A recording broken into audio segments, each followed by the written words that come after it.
พระบาทสมเด็จพระเจ้ามหาสิริศรีสว่างวงศ์องค์สมเด็จธรรมิกราชภาคที่18ความฉลาดสองไส้ของพระเจ้าฟ้าศรีสว่างวงศ์ฉะนั้นประชาชนลาวบ่าวไพรัษฎรทั่วประเทศทั่วทางปวงชนทางศาสตร์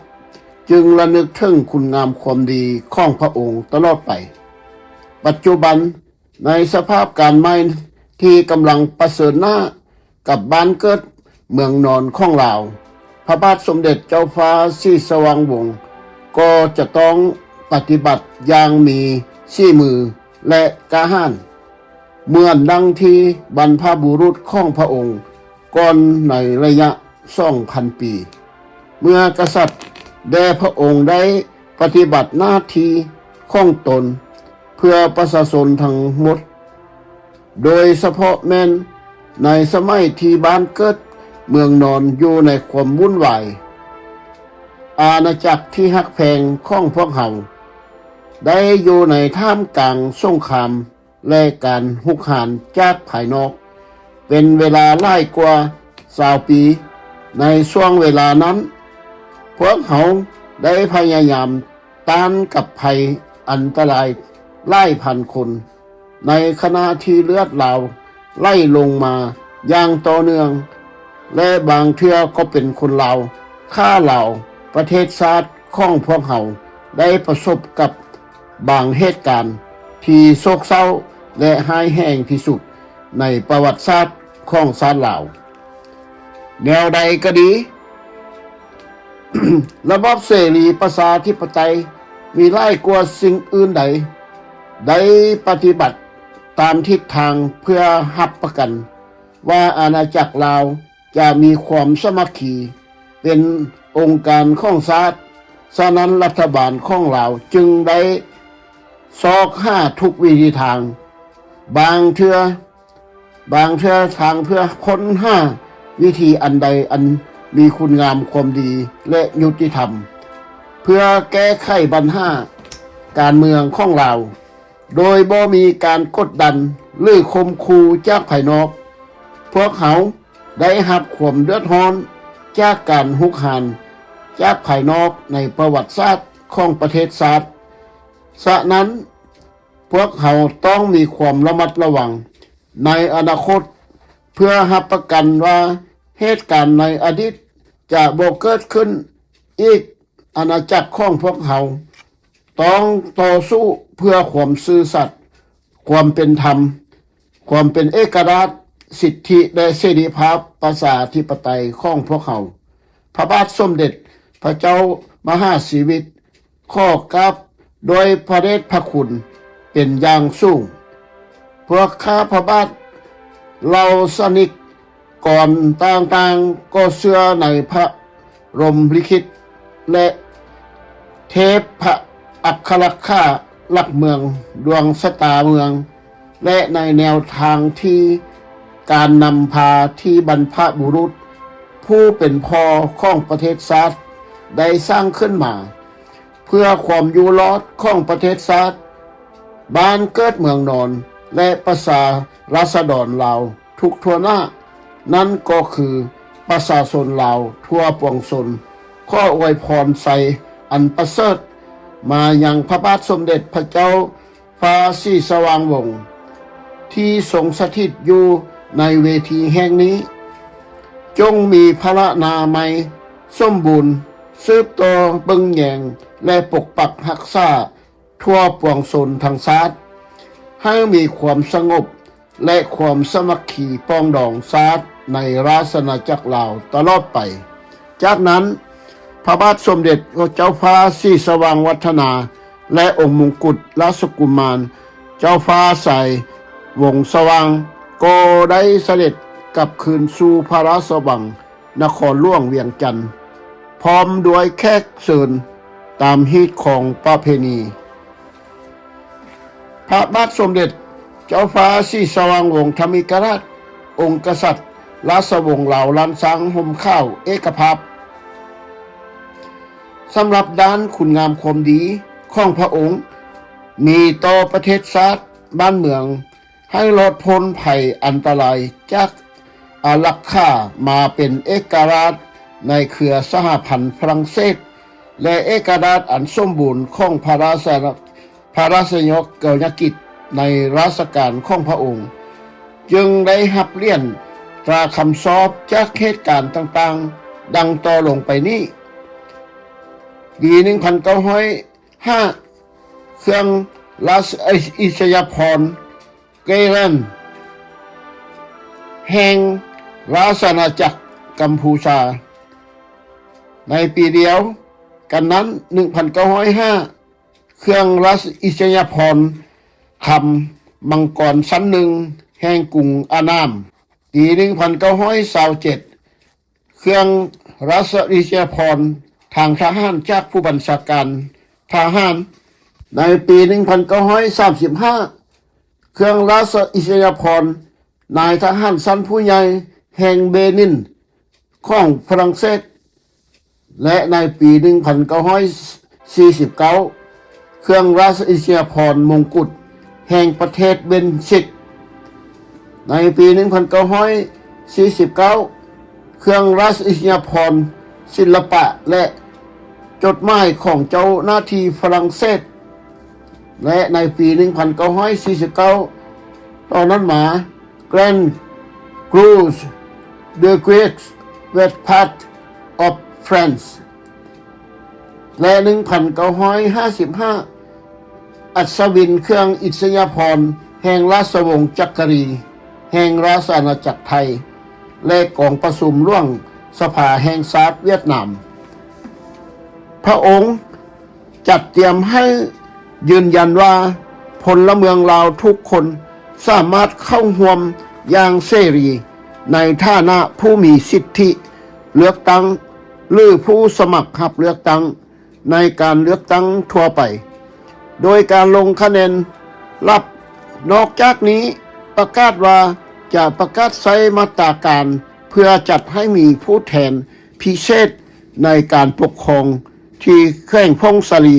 และแข่งสำเนื้อในช่วงระหว่างการยุติการสู้รบและการเลือกตั้งทั่วไปเพื่อผลประโยชน์ของประชาราษฎรลาวที่บ่สนับสนุนกองกำลังราชอาณาจักรลาวทั่วประเทศในระหว่างการสู้รบอยู่นั้นและพระองค์ยังบ่อยากให้มีการลบล้างฆ่าฟันกันเองระหว่างลาวต่อลาวและให้มีรัฐบาลกลางเป็นแกนกลางนำพาบริหารให้รอบคอบตามมีญาของพระองค์พระมหากษัตริย์ลาวลานสังห่มข้าวสมเด็จเจ้าฟ้าศรีสว่างวงศ์และพระประธานเอมบริสเอกอัครราชทูตฝรั่งเศสประจำราชอาณาจักรลาวกำลังสนทนาปราศัยเกี่ยวกับราชการต่างๆในปี 1954 การสนทนาว่าด้วยการประชุมเจนีวาอินโดจีนประกาศของรัฐบาลราชอาณาจักรลาวโดยความปรารถนาดีที่จะประกันความปรองดองชาติและข้อตกลงระหว่างประชาชนในราชอาณาจักรลาวจึงประกาศตัวว่ามติที่จะใช้มาตรการที่จำเป็นเพื่อโฮมพลเมืองทั้งหมด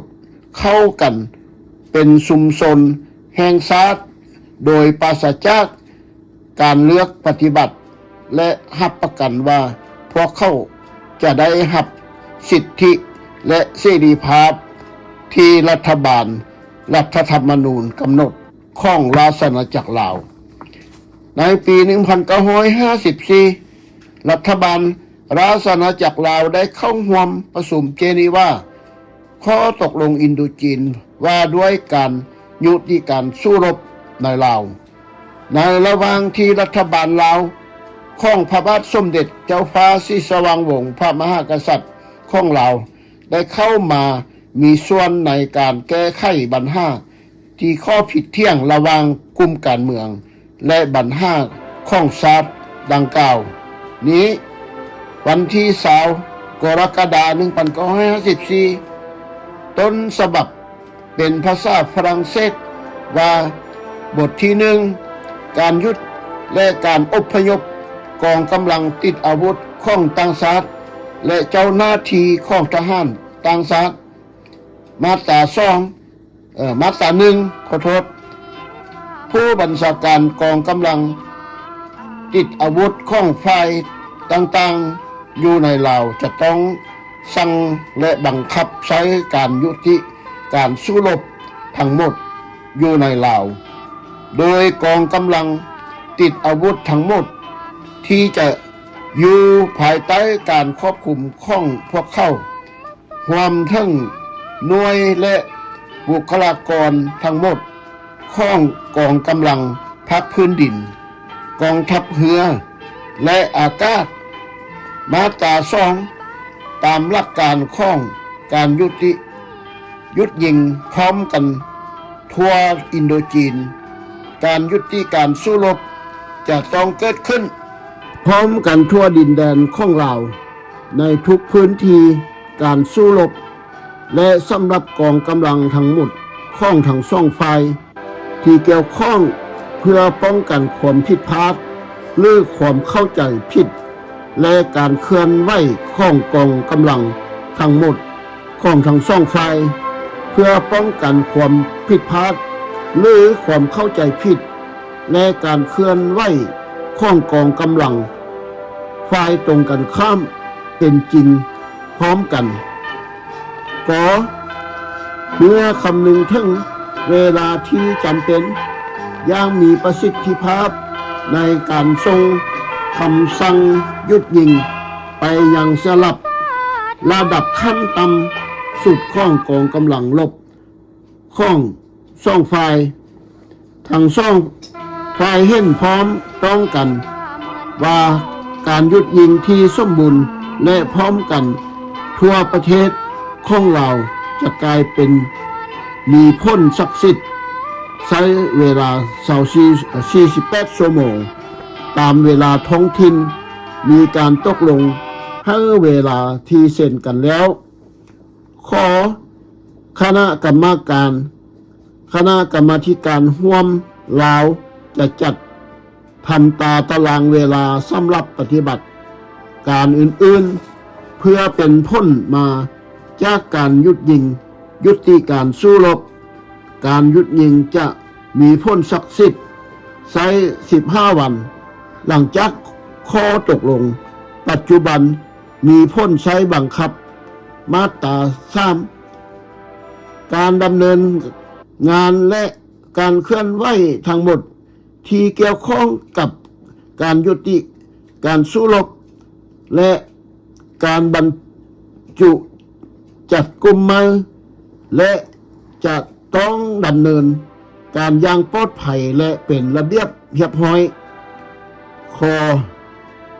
ภายในเวลาจากวันที่คณะกรรมาธิการร่วมในลาวจะพิจารณาจุดนั้นแต่ละฝ่ายเกี่ยวข้องจะต้องรับผิดชอบในการกำจัดและกู้ทุนระเบิดเก็บกำลูกระเบิดวัตถุระเบิดและพวกสารอันตรายอื่นๆที่วางไว้ในกรณีที่บ่สามารถดำเนินการกำจัดจะและระวังและวางตัวเป็นกลางให้เสร็จสิ้นได้ทันเวลาฝ่ายที่เกี่ยวข้องจะต้องเฮ็ดเครื่องหมายจุดนั้นโดยวางป้ายที่เบิ่งเห็นได้ชัดเจนไว้ได้ที่นั้นในส่วนที่เกี่ยวข้องการรักษาความปลอดภัยของกองกำลังที่เคลื่อนไหวตามไส้การสื่อสารตามกำหนดการที่คณะกรรมาธิการสงบศึกร่วมในลาวได้ห่างไว้ก่อนหน้านี้และความปลอดภัยของพื้นที่ชุมนุมมาตรการโดยละเอียดจะถูกนำมาใช้ในแต่ละกรณีโดยสนธิสัญญาร่วมรบ ค่าคอมมิชชั่นในเวลาในลาวโดยเฉพาะอย่างยิ่งในขณะที่กองกำลังของฝ่ายหนึ่งตามเส้นทางบกหรือทางน้ำของกองกำลังของฝ่ายหลังจากทอนกำลังออกไปชั่วคราว2 กิโลเมตรจากด้านหนึ่งของสายสื่อสารดังที่กล่าวแต่ละลักษณะที่เจริญที่จะเลีกเลี่ยงการลบกวนการเคลื่อนไหวของพลเมืองมาตรา4การท่อนทหารและยกย้ายกำลังทหารเครื่องใช้เครื่องอุปกรณ์ให้มีพ้นศักดิ์สิทธิ์ตามหลักการดังนี้ก็การท่อนทหารหรือการและยกย้ายกองกำลังทหารใช้เครื่องข้องช่องไฟให้สำเร็จภายในระยะ120 วันนับแต่วันที่สัญญาหยุดยิงมีพ้นศักดิ์สิทธิ์ช่องไฟดำเนินการติดต่อพัวพันแผนการยกย้ายข้องตนให้กันและกันเพื่อให้ข้อมูลข่าวสารภายใน25 วันนับแต่ข้อตกลงนี้มีพ้นบังคับใช้ขอการท่อนอาสาสมัครชาวเวียดนามออกจากลาวไปเวียดนามแม้นจะได้รับพ้นตามพ้นตามแขวงตำแหน่งของอาสาสมัครที่เข้ามาตั้งถิ่นฐานอยู่ในลาวก่อนการเป็นศัตรูกันจะเป็นหัวข้อของสนธิสัญญาพิเศษขอเส้นทางการท่อนกำลังทหารสหพันธ์ฝรั่งเศสและทหารอาสาสมัครเวียดนามอยู่ลาวออกจากดินแดนของเราให้ได้รับการแก้ไขอย่างทันการโดยคณะกรรมาธิการร่วมช่องฝ่ายต้องรับประกันว่าการท่อนและโอนกำลังทั้งหมดจะได้รับผลตามจุดประสงค์ของสัญญาฉบับนี้และจะบ่อนุญาตให้มีการกระทำที่เป็นศัตรูคู่อาฆาตเลี้ยงหรือการกระทำใดๆที่มันอาจจะกีดขวางการท่อนออกดังกล่าวการโอนฝ่ายต่างๆจะช่วยหรือซึ่งกันและกันจะช่วยเหลือซึ่งกันและกันเท่าที่จะเป็นไปได้ ในขณะที่การท่อนทหารและการยกย้ายของกองกำลังดำเนินการของช่องฝ่ายจะบ่อนุญาตให้ทำร้ายจะบ่ให้ทำร้ายหรือการทำร้ายทรัพย์สินสาธารณะหรือการโจมตีชีวิตและทรัพย์สินของพลเรือนท้องถิ่นเขาเจ้าจะบ่อนุญาตให้มีการยกย้ายกับการบริหารพลเรือนท้องถิ่นคณะกรรมาธิการร่วมและคณะกรรมาธิการสากลจะชี้นำแนวทางปฏิบัติมาตรการรับประกันความปลอดภัยของกำลังทหารในระยะท่อนและยกย้ายไปคณะกรรมาการร่วมในลาวก็จะกำหนดขั้นตอนและละเอียดในการท่อนและโอนกำลังตามหลักการที่กล่าวมาข้างถึงมาตรา5 ในมือก่อนการหยุดยิงแต่ละฝ่ายเกี่ยวข้องปฏิบัติบ่ให้ดำเนินการเคลื่อนไหวขนาดใหญ่ใดๆระหว่างหลายเวลาที่สัญญาหยุดยิงได้ลงนามอยู่นครเจนีวาและเวลาหยุดยิงมีพ้นศักดิ์สิทธิ์หมวดที่หมวดที่2การห้ามการนำทหารไม้และพนักงานทหารอาวุธยุทโธปกรณ์และอาวุธอื่นๆเข้ามาในราชอาณาจักรลาวมาตรา6โดยมีผลบังคับใช้จากการกระทำการหยุดยิงการนำเข้าไปในประเทศลาวแม้นห้ามบ่ให้มีการเพิ่มกำลังทหาร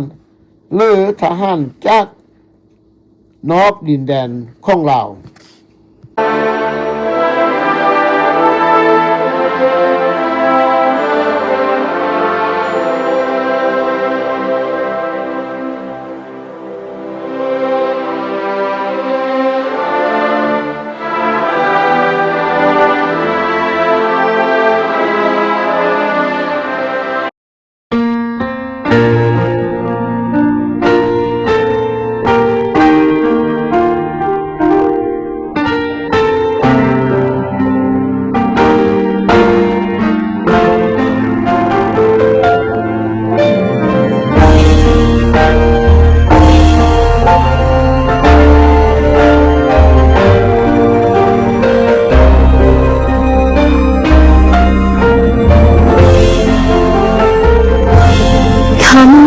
พ่อบ่อาจเปรียบได้กับคำใดคำนี้ยิ่งใหญ่ความหมายเกินจะบรรยายเป็นคำว่าสั้นๆแต่มีความหมายจากใจสื่อความหมายเป็นตัวแทนของความเมตตาห้อยดวงใจห่วมกันด้วยความปราณีสั่งสอนลูกนี้ให้เป็นคนดีของสังคมมีจิตใจเมตตาเป็นศึกษาศีลธรรมจริยธรรมแล้วทำแต่คุณงามความดีแต่แล้วเมื่อทั้งวันที่พ่อนั้นต้องจากไปน้องส่งด้วยใจให้พ่อไปสู่สวรรค์ก่อนที่พ่อจะจากลาพ่อยิ้มย้ำเป็นครั้งสุดท้ายก่อนจะจากไปให้เจ้าเฮ็ดดีทำดีคุณของพ่อนั้นเปรียบดังภูเขากาคุณของมารดาเปรียบเหมือนดังฟ้ากับดินพระคุณล้นพ้นยิ่งใหญ่บ่อาจทดแทนหมดสิ้นสัตว์หน้ามีจริงขอเป็นลูกพ่อตลอดไป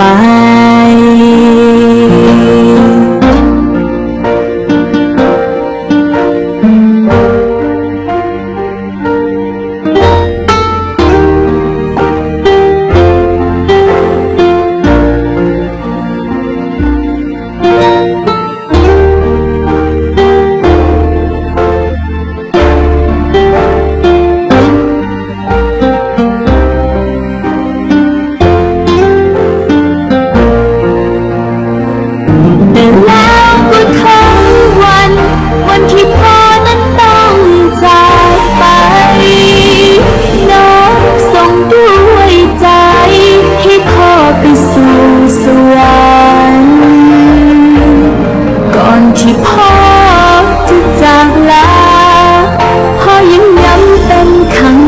ท้าย ก่อนจะจากไป ให้เจ้าเฮ็ดดีทำ